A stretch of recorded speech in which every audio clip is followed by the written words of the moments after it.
KPBS On Demand is supported by UC San Diego's Art Power, presenting cellist Joshua Roman, performing from his album Immunity, alongside music by J.S. Bach and more. Sunday, June 22nd at UC San Diego's Epstein Family Amphitheater. Reserve your tickets at artpower.ucsd.edu. Good morning. I'm Debbie Cruz. It's Monday, March 6th. Local volunteers honored at the White House. More on that next. But first, let's do the headlines.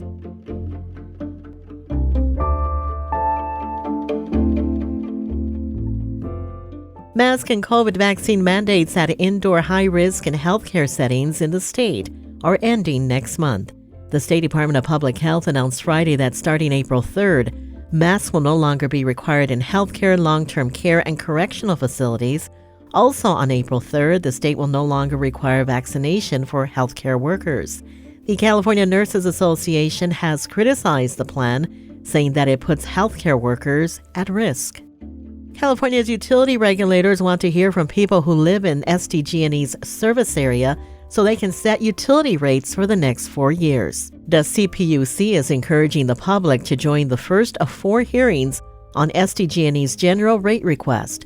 The virtual hearing starts at 6 p.m. today. The utility is asking regulators to approve an increase in the amount of revenue the utility can collect from customers over the next 4 years. The utility's revenue would go up more than $3.6 billion over the 4-year period. Utility officials say they need the revenue to pay for electric vehicle infrastructure, more battery storage, and other climate-friendly technology. They were shut off a few years ago, but now the San Diego Police Department wants to bring back streetlight surveillance cameras and automatic license plate readers. The first in a series of community meetings is being held this afternoon, where police will make their case for turning the devices back on and where the public can give feedback. Police say the cameras and license plate readers help in deterring and solving crimes, but community groups that were instrumental in getting the devices turned off say they should not be reactivated because they are ripe for abuse. Today's meeting is from 1 to 4 p.m. at the Otay Mesa Public Library.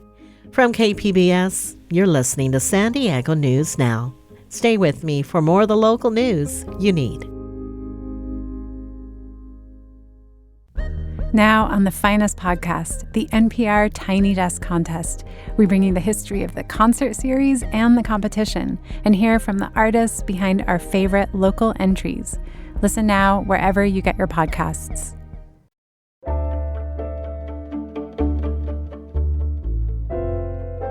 National Security Council officials welcomed recently arrived Afghans and volunteers helping them at the White House last week. Several department secretaries were also on hand to thank the volunteers, many of whom are military veterans, for their work. Military and veterans reporter Andrew Dyer has more.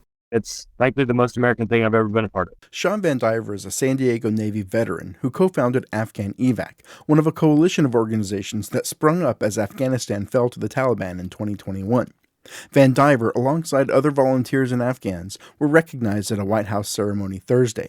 The attendees are veterans, frontline civilians, a cross-section of America from all points of our country. They're Afghans, they're Hazara, they're women. This is a really good representative crew of people who have been involved with it. Advocates say they're hopeful the bipartisan Afghan Adjustment Act will be signed into law before many of the visas Afghans received begin to expire this August. Andrew Dyer, KPBS News.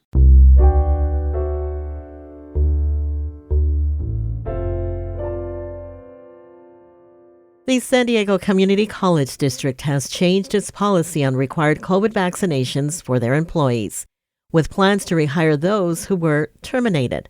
Multiple employees on the district's 4 campuses have been fired over the past year for refusing to comply with the vaccination requirement. District spokesperson Jack Beersford said that the district's Board of Trustees has voted to reassess the policy and each individual case involving workers. With changing conditions here in San Diego County and across the state, we're reevaluating the ability to make accommodations for those employees who have not been vaccinated. That includes those employees who were previously terminated. Beersford says those workers will be offered their jobs back. The Community College District will continue to provide religious and medical exemptions for vaccinations, adding personal accommodations where safe and reasonable. The San Diegito Union High School District has a new board of trustees, now looking to find its next superintendent. Education reporter MG Perez brings us this update on the search for permanent leadership. The San Diegito Union High School District has 3 new trustees who were elected last November by voters looking for change on the troubled school board. Tomorrow, the new board officially launches its search for a new permanent superintendent to replace Cheryl James Ward. Ward was fired last year by former trustees for racially charged comments she later apologized for making. Rimga Visconta is one of the new members who was appointed board president. This board is very much focused on seeing how we can be supportive and not take away from the good works of the students and teachers by creating these sideshows, I'll call them. The board has hired a search firm that specializes in education and identifying qualified superintendent candidates. The first of 2 town hall forums for public input happens Tuesday night at San Diegito Academy. MG Perez, KPBS News. Coming up, planning a trip to the Carlsbad Flower Fields? We have details on what you need to know before you head over. We'll have that and more just after the break.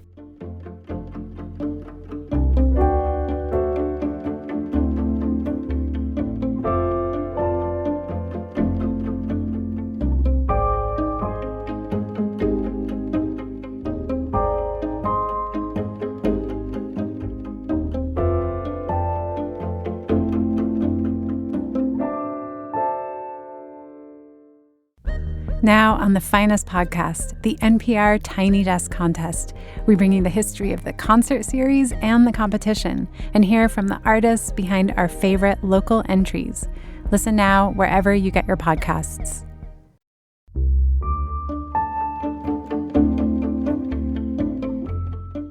Recent rains may provide some relief for local farmers, but some things aren't always what they seem. Reporter Claire Strong visited some local farms and has this report. There's nothing we can do about it once it hits the ground. So we just have to focus on growing the trees and growing the fruit that's existing, getting it larger and ready for market in the summer. Ben Holtz's family has been farming avocados in Escondido since the 1960s. But the recent strong winds have blown lots of fruit off the trees, costing tens of thousands of dollars in lost produce. Over in Julian, and it's the snow that's caused issues for ranchers there.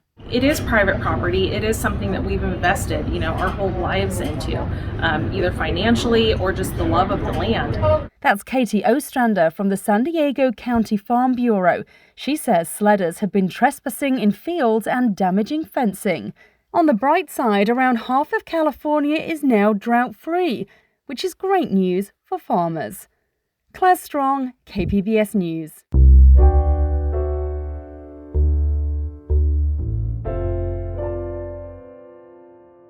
Tourists flock to San Diego in the millions every year. Reporter Melissa May says the San Diego Tourism Authority is helping underrepresented business owners tap into the tourism economy. In 2022, 28 million visitors made their way to San Diego and spent about $11 billion.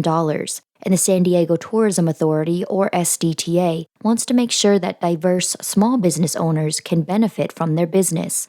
10 locally owned small businesses have been chosen for SDTA's second Tourism Accelerator program. Businesses have access to coaching in areas like finance, marketing, risk management, and networking opportunities. Julie Coker is the president and CEO of the SDTA. This is a give back of our tourism community, an investment in small businesses, especially those that are owned either by LGBTQ, women, veteran-owned, or people of color. It's our investment back into our community. There are no fees or profit requirements to apply, but eligible businesses must have been open for at least a year and are not currently members of SDTA. Melissa May, KPBS News.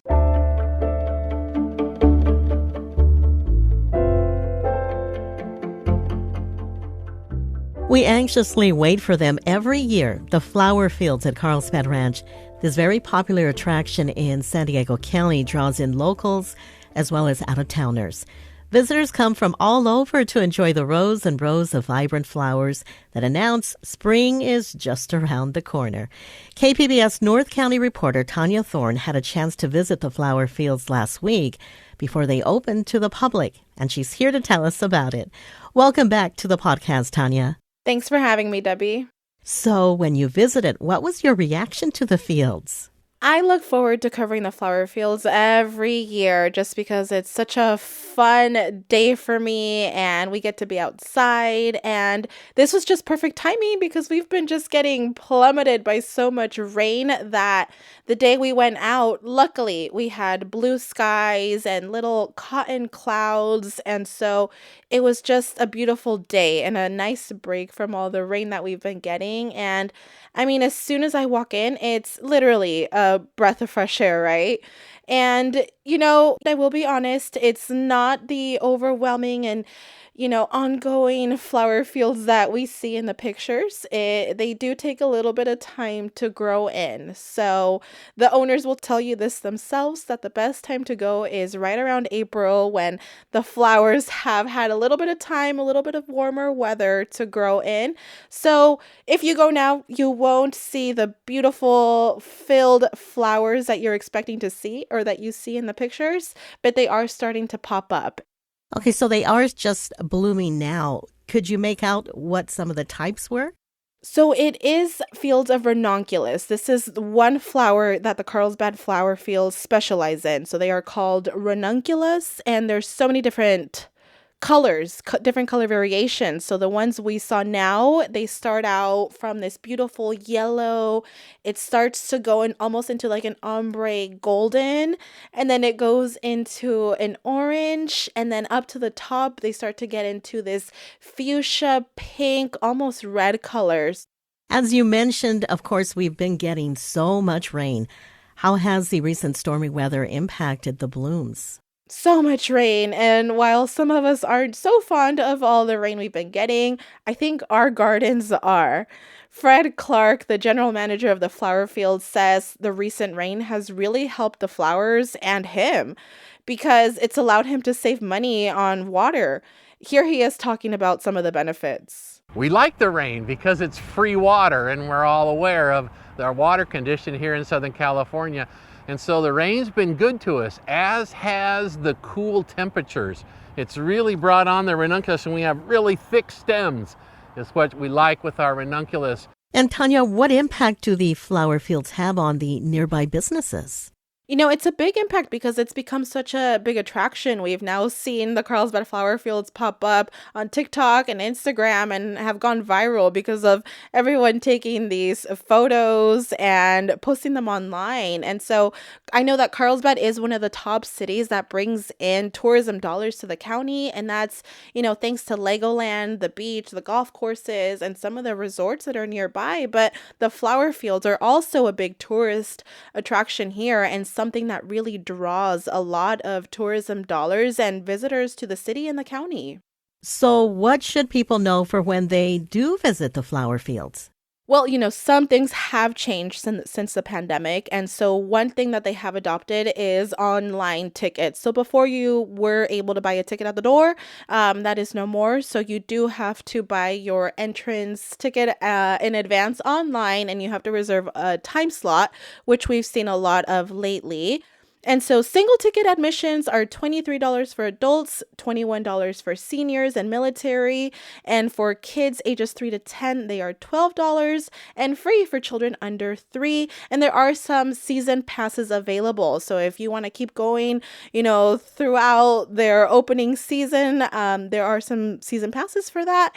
And they will be open up until Mother's Day. So up to May. And I believe they do have some fun events also planned as Mother's Day gets closer, something that you could treat your mom to. And maybe take a mama bouquet from the flower fields. Do they have those? Yes, and that's another big part of the flower fields is that they do sell their flowers. So you will see farm workers cutting the flowers as they are right to the point where they are ready, and they are bunching them up, and they do sell them so you could take them home with you.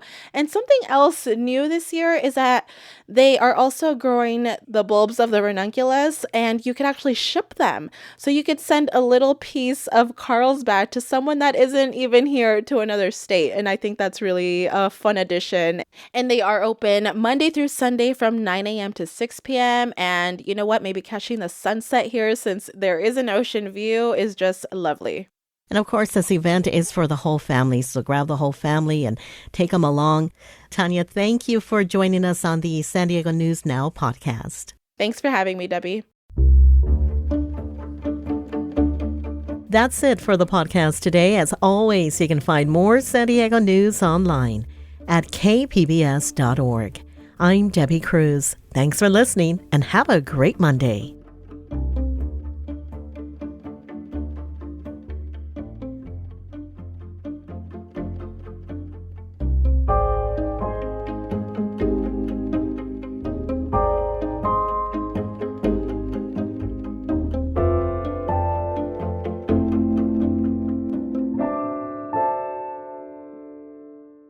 KPBS On Demand is supported by the San Diego County Toyota dealers, offering a new 2025 lineup of vehicles at your local Toyota dealer, including a new Tacoma with turbocharged 4-cylinder engines and a hybrid powertrain option. The San Diego County Toyota dealers. We make it easy.